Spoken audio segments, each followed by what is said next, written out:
今日咧真係好大風啊！但係咧橫風橫雨，我都決定嚟拍呢一間雅居樂半山中心城嘅單位俾大家嘅。嗱，如果有朋友仔係中意呢種大平台，咁咧而且咧平時自己有啲興趣種下花啊、養下魚啊，或者係就可以睇呢一間啦。嗱，呢一間單位嘅話咧係有裝修嘅，但係咧就未有家私啊同埋啲電器嘅，咁需要自己後期咧再配翻一啲嘅。咁而家跟住我嘅鏡頭，我逐啲同大家嚟介紹我哋今日呢一個單位啊。咁而家咧我就已經係嚟到呢個單位呢度啦。咁電梯咧就係呢個位置嘅，2梯4伙單位，嗰邊咧就2伙，咁而呢邊嘅話咧亦都係有2伙嘅，而電梯正對呢個位置咧就係呢一個消防通道嚟嘅。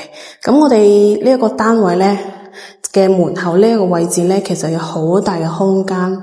當然啦，你亦都可以利用起身，亦都可以唔利用起身嘅。咁我哋今日呢個單位就係120個平方，咁做咗4間房嘅。咁門口喺呢個位置入嚟之後咧，我嘅右手邊呢度係會有一間細房嘅，咁呢間房咧，目測嘅話就可能可以放得張1.2米嘅床啦，咁同埋做咗窗簾嘅，咁燈咧亦都有做齊俾你。咁呢個房間咧，你亦都可以做睡房或者係飲茶室啊，其他嘅娛樂室都可以嘅。咁我哋呢個120方嘅話咧，就係一個橫廳嘅設計。咁呢邊呢個位置就係我哋嘅飯廳啦。咁就放咗張長方形嘅台啦，4人凳嘅。咁佢嘅呢個顏色搭配咧都還可以，因為呢個咧係雅居樂佢自帶一個標裝，咁業主咧就配咗啲家私喺度嘅。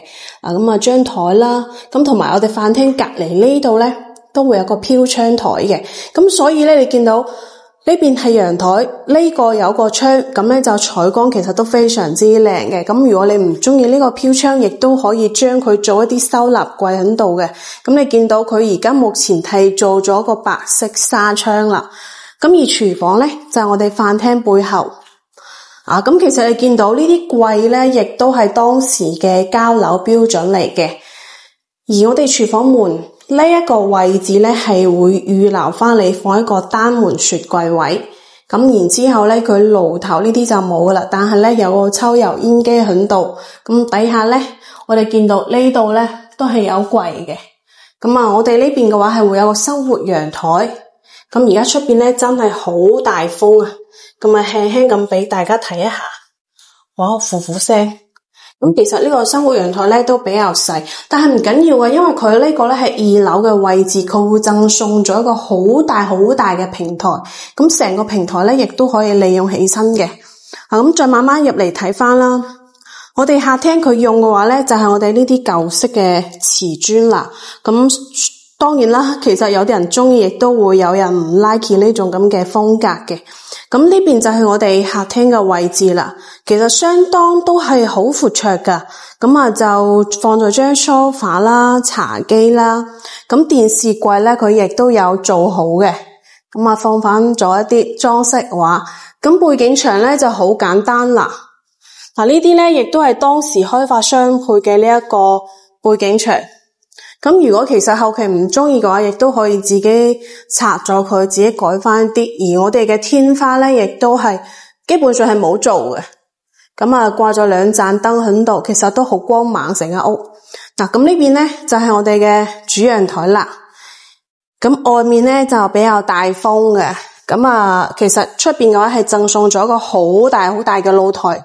咁一陣間如果想知道個露台有幾大嘅話咧，我會拍翻個空鏡頭俾大家睇嘅，因為出邊而家落緊雨。廳對開過嚟咧係我哋嘅嗰個客廁嘅位置。乾濕分離咧都已經係做好噶啦。淋浴房咧佢都做咗個趟門喺度。咁客廁兩邊咧就係我哋嘅房間。呢邊係有一間房嘅。咁呢間房可以放翻張1.5米嘅床。咁呢邊就係窗啦，佢亦都做咗個窗簾，掛咗盞燈。咁呢邊嘅話咧就可能係床頭嘅位置啦，佢都做埋插梳俾你嘅。咁呢個空間咧都可以夠用噶啦。咁呢邊亦都有一排插梳。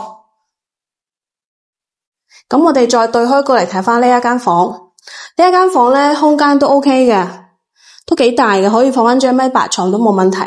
嗱，咁呢個位置咧就可以見到啦。其實呢個位出去嘅話咧，就係我哋嘅露台啦。其實真係好大好大嘅，贈送嘅面積會比較多。咁然之後咧係對翻住我哋嘅路邊，但係其實呢個咧唔係主幹道，所以咧係唔會特別嘈。咁啊，基本上樓下啲車咧都係呢邊啲住戶泊嘅。咁就第三間房啦。咁我哋再去睇翻主人房啊。主人房咧就係呢一個位置。咁入嚟之後咧，你可以見到呢個咧係我哋主人房嘅陶瓷。咁啊，馬桶其實都有啊，呢啲櫃都做好俾你嘅。咁淋浴房嘅話咧就係呢一個位置啦。趟門都已經做好。咁其實基本上自己買翻嚟嘅話咧，配翻啲床啦、衣櫃啦，同埋啲家電，基本上就 OK 嘅啦。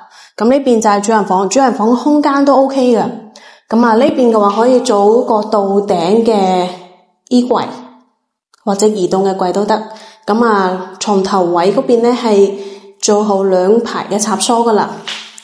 咁呢邊嘅話咧，佢亦都做咗排插蘇嘅。嗱，咁我哋主人房咧就有一個大嘅飄窗，咁望翻住咧都係我哋呢個露台位。咁其實對面住戶咧都係贈送咗個露台，咁你可以見到佢已經圍咗起身。咁因為平時咧呢個對面屋嘅呢個屋主咧比較中意種下啲花啊，種下啲菜啊咁嘅，因為上次嚟咧都見過。嗱，咁呢個單位我哋就睇完啦。嗱，呢個單位就係雅居樂半山中心城120個方2樓帶平台嘅屋苑嚟嘅。咁呢個單位目前業主咧就開價103萬。咁如果有朋友仔係中意呢種帶平台，咁平時自己中意種下啲花啊，養下啲魚啊，或者係種下菜嘅話咧，亦都可以過嚟睇翻呢一間單位嘅。咁如果呢個價錢你亦都接受得到嘅話，咁就直接聯繫我過嚟實地睇樓啊！嗱，今期嘅分享內容就到呢度啦，下期節目內容我哋再見啦，拜拜。